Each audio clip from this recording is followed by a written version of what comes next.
कर लो। मैंने कहा क्यों करूं? बोले शादी कर लो, पत्नी बढ़िया मिली, जिंदगी बढ़िया हो जाएगी, पत्नी बेटा मिली तो कविता बढ़िया हो जाएगी। तो हमने कहा कि चलो अच्छा रिस्क ले लेते हैं। मैंने शादी कर ली, पत्नी को पता चला मैं कवि हूँ।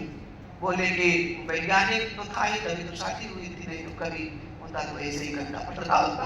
अच्छा तो हो गई। तो उन्होंने कहा कि पत्नी ने कहा कि ऐसी कविता लिखो कि मेरे पांव जमीन पे ना पड़े।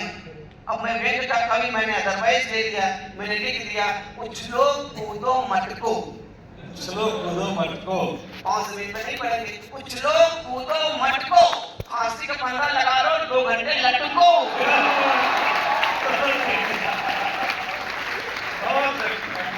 बहुत बढ़िया।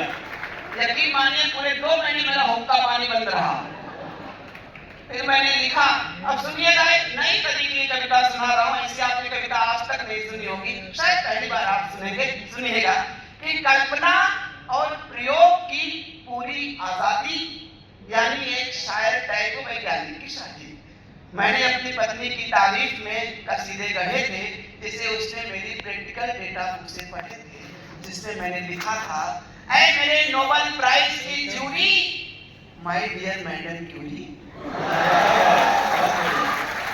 ऐ मेरे नोबेल प्राइज की jury, my dear madam Curie, तुम्हारी आंखों में न्यूटन का गुरुत्वाकर्षण है, जिनमें नशा इस तरह भरा है जैसे एसिड के डिब्बे में एल्कोहल भरा है।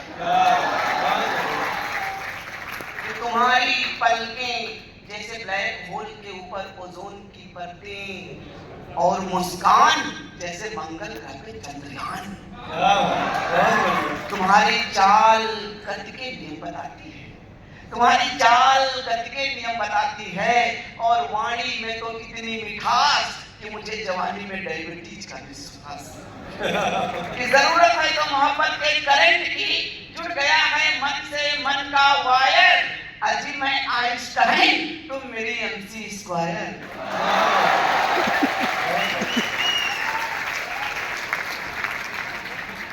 तुम खुशी हो तो मैं हर्ष हूँ, अरे तुम वर्नियर हो तो मैं कैलिपर्स हूँ। मेरी डायरी पढ़कर पत्नी हो गई फिरंट, वो थी इतिहास की स्टूडेंट, उसने विंड की धार मेरे और मोड़ दी, और मेरे सम्मान में उसने कुछ ऐतिहासिक पंक्तियां जोड़ दी। मेरा चेहरा देखे उसकी कविता सुनी। उसने लिखा, ऐ मेरे हृदय प्रदेश, वो इतिहास की थी, ऐ मेरे हृदय प्रदेश, हड़प्पा के गौरव मेसोपोटामिया के अवशेष। तुम्हारा दिमाग साहित्य और साइंस के बीच भटक गया है, और चेहरा श्रीलंका की तरह लटक गया है।